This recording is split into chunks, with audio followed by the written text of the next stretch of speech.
Hi there, it's Sam Kanu, and this video recording is for the purpose of submission with distinction task D1. My full name is Sam Gupta Kanu, and my student ID is 5027031. In this task, we were asked to analyze and visualize YouTube videos based on their metadata and the data of the videos like engagement metrics, replies to the comment, and etc. The data is gathered by using YouTube's API, and the data are stored in as a CSV file, comma separated file.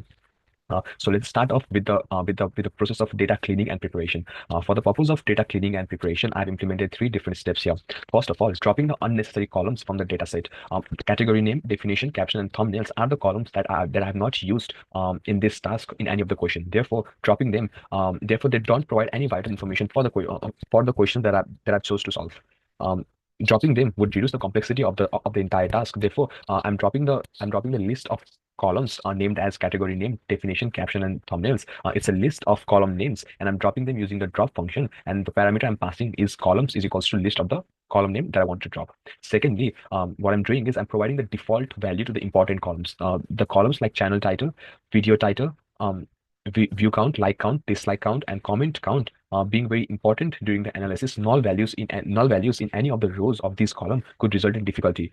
So having a fallback value will be helpful. Therefore, I'm iterating over the list of columns which are view count, like count, and all the columns names. I'm iterating over the list of columns and filtering the DF based on each column to check for null values. And if there's any null values, then if the column is a string column, then I'm replacing the null value with unknown. And if the column is a numeric column, then like view count, like count, then I'm replacing it by a 0. So that's all for the filtering task. Moving on to the actual analysis part.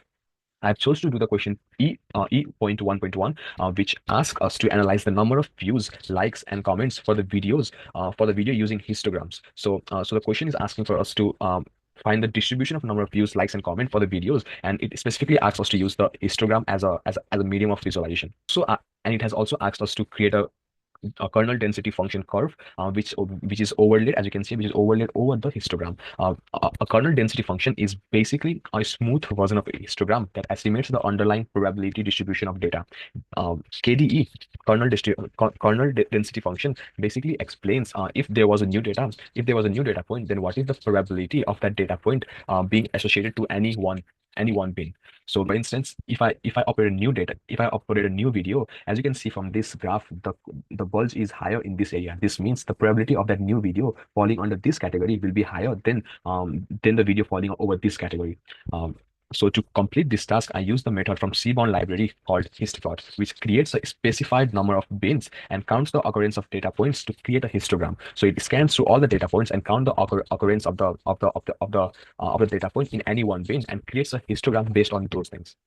To implement kernel density function, what I've used is the histplot provides a parameter to it, which is KDE is equals to 2. And this basically allows us to create this smooth graph, a smooth curve laid over the histogram. I've also created three plots within one main plot. So it's kind of like creating 1 by 3 matrix where it has one row and 3 columns, and I'm targeting each column. I'm targeting each column to make sure each plot is created in a sequential manner. For views first, likes first, and then comments first. So I'm accessing 0, index 0, and then I'm accessing with 1, and then I'm 2. I also passed the videos as a data frame, and I've filtered the video according to the view count. So the first figure represents the view count, the second figure represents the like count and the distribution, and the third figure represents the comment count. Um, uh, as for the observation, what we can clearly observe is the probability of any video falling under less view category is far higher than the probability of videos falling under exponentially higher number of views category. As we can see, the x-axis has a number line from 0 to a million, and the histogram clearly shows that the frequency of videos having 0 to almost 100k views is way higher than the videos getting a million or 1.2 million views. From here, we can conclude that majority of the engagement on the platform are driven by few videos, while many of the videos just perform ordinary or less than ordinary. Also, we can also see that the likes and the comments there's a huge difference between the views and likes and comments. Even though the views are in millions, the likes and comments are only in thousands. So the ratio of views to likes and comments there's a huge difference between the views and likes and comments, which can also be conceived as the audience. The audience loves to watch the news, but the engagement metrics are mainly driven by very few amount of people. Moving to the second part of the question, which asks us to analyze the total number of views, likes, and comment on videos published by different publisher.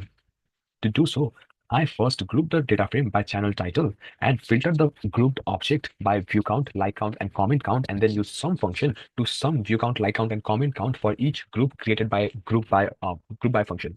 And then the output of this group by function can be seen over here. As you can see, each any one of those value are attributed to two different attributes. Suppose this value is attributed to BBC News as well and view count as well. So this makes us really hard for us to visualize the data since one attribute is attributed to two different attributes here.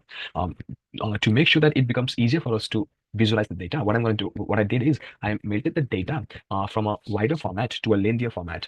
So I utilized the melt function, melt method from the pandas library. I passed the grouped data frame to it and declared the ID vars as a channel title. This allowed me to create an isolated rows where each rows represent one observation, and the rows were created based on channel title since the ID vars is title, and the value vars and the other columns in the melted data frame would be of view count, like count, and comment count. As you can see here, the wider data frame got converted into a linear data frame where each row represent one observation.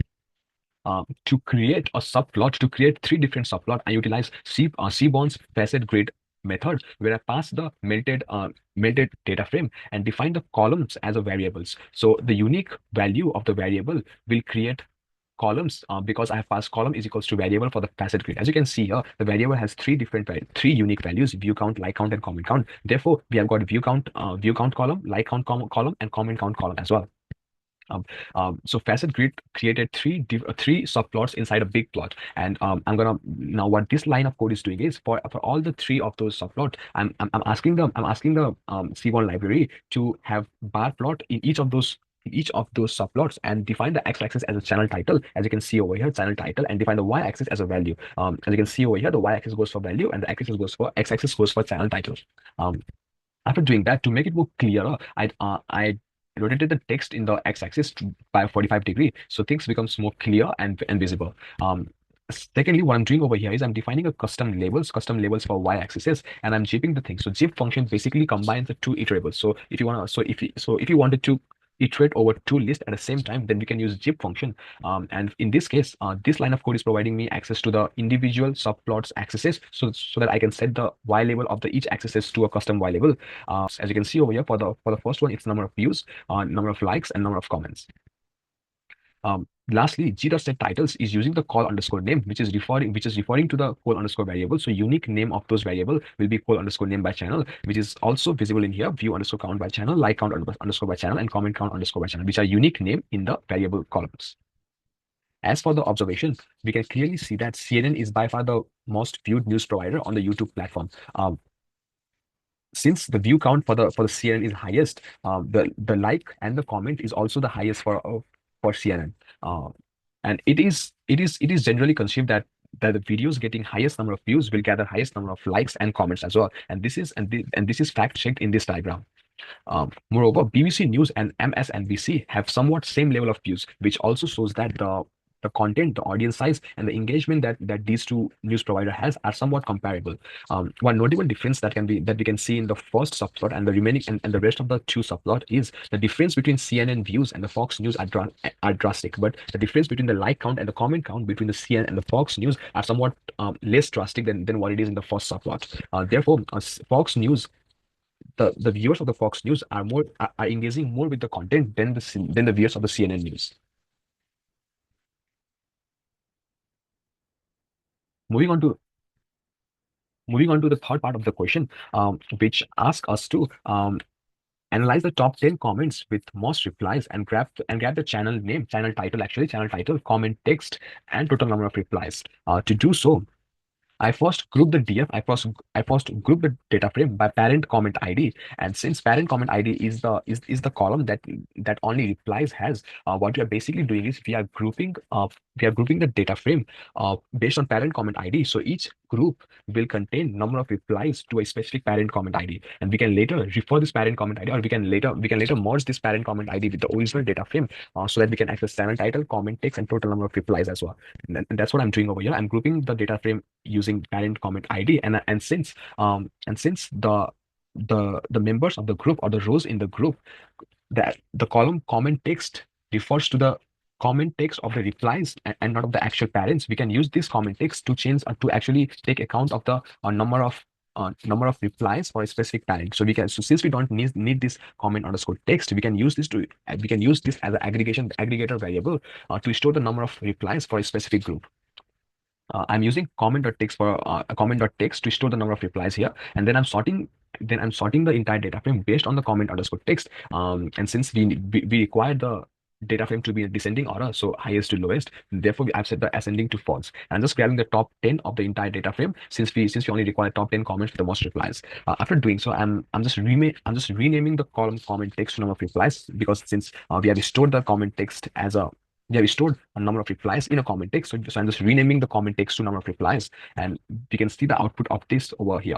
So we can see we have got parent comment ID and number of replies. So 18, 20, 18, 10, 9, 7 are the number of replies for each parent comment ID. Now we can use this parent comment ID to merge this particular data frame to our original data frame. So what we can do is we can utilize the merge method from the pandas library, use the videos underscore comments underscore inner join, which is the data frame that we have defined previously, and use this comment group underscore parent ID that we have just defined, and merge this merge this together, and inner join this together to create a big data frame that consists of information of channel title, comment, that consists of information of channels, comments, and the total number of replies. Right? Since the keys for the this data frame and the original data frame are different, we gotta specify that while joining with the left one, use comment ID as the key, and while joining with the right one, or while comparing these two data frame, use comment ID and parent comment ID as the key to merge the data frames. Um, After that, after creating a new data frame, what I'm doing is I'm basically filtering out whatever is necessary as question I've asked: channel title, comment text, and number of replies, and I'm sorting that again in a descending order to create a top 10 comments in the top 10 comments with most replies. Just for the illustration purposes, I've also plotted the entire thing over here, and we can see the Fox News is the one that has got highest number of comment, and actually, Fox News is the one that has got highest number of replies in their comment, followed by CNN, then MSNBC, and BBC News. As we can also note that most of the comment here are sarcastic in nature. This shows that human tendency to find more familiarity and engagement in the things that are more sarcastic or funnier. While completing the task, I found understanding the question properly and coming up with the intuitive approach was the hardest part. I overcome this by taking a step back and revising the concept that I had learned in the class, and breaking the question down into interconnected yet small pieces, so that every pieces can be visualized and properly think of, so that the answer could be intuitively found out